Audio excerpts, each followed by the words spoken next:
That was quite the entertaining fight. Give us the idea what it felt like to be in there. Felt great, man. It was good to fight such a tough guy that's been around the game, who's fought some very tough competition himself. I was thankful that he took the fight, thankful to come out here and fight him, and even more thankful to get the win and a finish at that. Yeah, we knew the shared history between you two. I mean, were you expecting that type of matchup? I mean, it looked like, you guys were both pushing each other quite a bit. Yeah, it was a good fight. I was expecting a tough fight. I was expecting him to talk a little more. I was expecting to sit him to his hip off of that. I wasn't trying to leg like I wanted to sweep, but he did such a good job at staying there. And the elbow caught me good. I put my hand up to catch it. I thought he wasn't throwing it no more, but his arms are so long. Then bam, it hit me. I was like, oh, that was a good one. How did it affect you? I mean, it didn't seem like it was going in your eyes, but there was quite a bit of blood everywhere. I mean, was that a little shocking or concerning?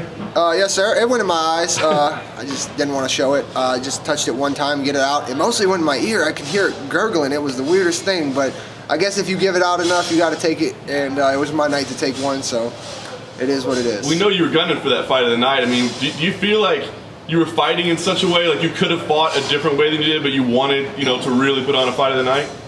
I really wanted to get the bonus. I still obviously do want to get the bonus. I want to do it for my brother. That's the most important to me.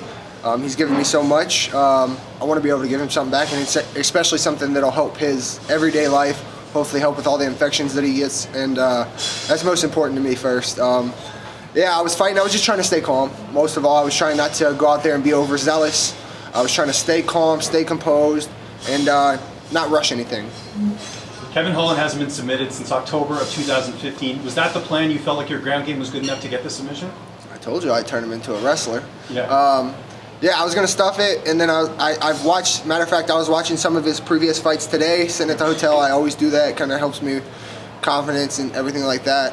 And I always notice he puts his head in on the guillotine. Gerald told me he's got a skinny neck, so I was trying to use it for the sweep. He did a great job at not letting me sweep him off of that, so I had to go to other options. But yeah, I felt the guillotine instead of stuffing it, and it is what it is. Did you talk to Gerald? Because obviously he had a close fight against Kevin earlier this year. Did he say anything to you? We talked before because he fought Eric last week. I fought Kevin this week. So yeah, we bounced ideas off each other's head. But at the end of the day, like I said, we're two different fighters. But we complement each other very well. We click very well together. We're two peas in a pod, shall we say. Did you see Eric Anders accepted your call out? He's saying February in Birmingham. Did you see this? I haven't seen it. I haven't even been back to the room yet. I'm waiting to get there right now to talk to my dad and my brother, and my wife. But yeah, we can do it. I'm a different guy now. Why him specifically? Like, why? Was it because you both find LFA? What's sort of the reason? Yeah, I want that fight back. I was a lot younger. Had some things in the camp. It is what it is. He was the better man that night. Yeah, man, he's got a good name. He's got a good following. I have a lot of respect for that guy, inside the cage and outside. Good guy, good family man. But business is business, and I want to avenge that loss. Obviously, you got the win. It's your first UFC fight week. What has been your biggest takeaway from your UFC debut and fight week in general? Honestly, man, I've just been trying not to take it in. I've honestly just focused on the task at hand. I don't want to breathe anything in. If I do that, then I'm going to get caught up in all the emotions and everything like that. I'm focused on me. That's what's been getting me here. That's what's got me on that 5-fight win streak. I think it is now. And that's all I'm focused on, getting better, improving, and trying to put the guy from the gym into the cage and be the next star here. Is there almost like a weight lifted off your shoulders? The debut's here, it's over, you got the victory, now you can move forward and on with your career. Does it feel like the weight's lifted off your shoulders now that first fight and the first win is out of the way? Financially, it is. I have a little bit of a breathing room, but honestly, I'm ready to see Macy fight later because she's my teammate and we've been going through this camp together. But I'm so excited to get home and meet my little girl in a couple weeks. How tight were those submissions that he had on you? He had that. What do you have? That one rear naked choke. Yeah. My chin was tucked the whole time. It kind of crushed me back a little bit, but I knew I was fine. I just had to lift his elbow up, so it wasn't that tight. Were you surprised he popped out of your submissions in those first rounds? Like, did you think you had it tight enough to finish? The rear naked choke was tight, but it was my left arm, and he was a little slippery enough because the blood was still there. So he did slip in a little enough, so I wasn't too surprised. But I knew it wasn't going anywhere with the second. The right hand's, my right arm's a killer. If that gets around your neck, I don't care if I have a hook or not, it's done. You were originally supposed to go against Eric Spicely. You said you were excited about the change because Holland was on a longer winning streak, higher ranks, and you said he had a lot of buzz and you want to steal that buzz. Do you feel like you did? Yes, sir. I definitely feel like I let the division know I'm here, and I'm a force to be reckoned with. I didn't get to show a whole lot, so it is what it is. But yes, sir, I definitely feel like I'm here now.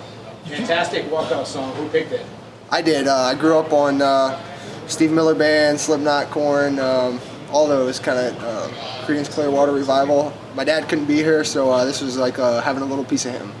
Are you surprised that he was willing to grapple with you? Why do you think he was? He's got pretty good jiu-jitsu. He trains with a very good gym. Obviously, I still think I'm better grappler, but yeah, I just had to wake up a little bit. Like I said, he was good with his pressure off the leg lock, which I was using it for a sweep, but I had to really kick, so I was surprised there. But other than that, I knew he'd be slippery. Gerald told me he'd be really good at ooping, and I was surprised in the first how smart he was with where his hands were going. He was very good at grabbing. So, but yeah, I was intrigued with it. And also, you said you were working to be calm and not let everything affect you. Was it tough? Are UFC jitters a real thing and an adrenaline dump? And how did you deal with the thought about that? And how was it when you actually set foot in there?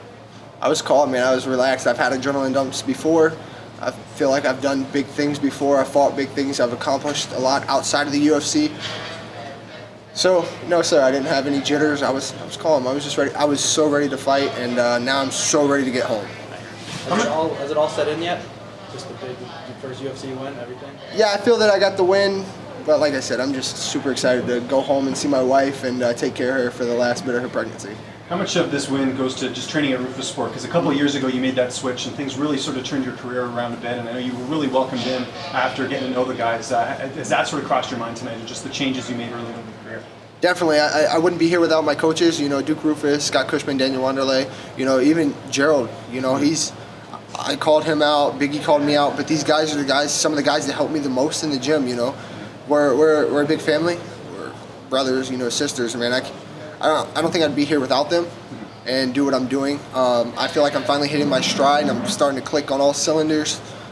I'm not even at my prime yet. I'm 23 years old. I'll be 24 in December, so we're just getting started. And because of fatherhood, obviously you want to take that all in and take some time off, but is there an ideal time you're thinking for getting back in the octagon? Yeah, like I said, end of January, beginning of February. I want to have our little girl, and the week after go right back to Milwaukee and start camp, so I have them there with me. Was that on your mind more often than not, the fatherhood thing, just because it's coming up pretty quickly? That's always on my mind every day. That's the biggest thing I've wanted out of life, period. Fighting is what it is. I'm all right at it, make money at it. But when it's time for me to walk away, that's going to be the reason. And are you done with the construction business? I know you were still doing that with your family a little bit. I'm sure, depending on what happens with the bonus, that'll influence it. But do you think you'll still be doing that? Yes, sir. I'll be going back to work Tuesday. I work plumbing with my cousin Sam, who's actually here tonight with his wife. So I'll be going back Tuesday or Wednesday to work. And yeah, no matter what happens with the bonus or not, that bonus is for my brother and my daughter. I won't touch it for me, myself. Have you thought of that, though, going back to work and just the reception you're going to get, all the hard work and everything? Because I know it's a tough job. It's long hours, right?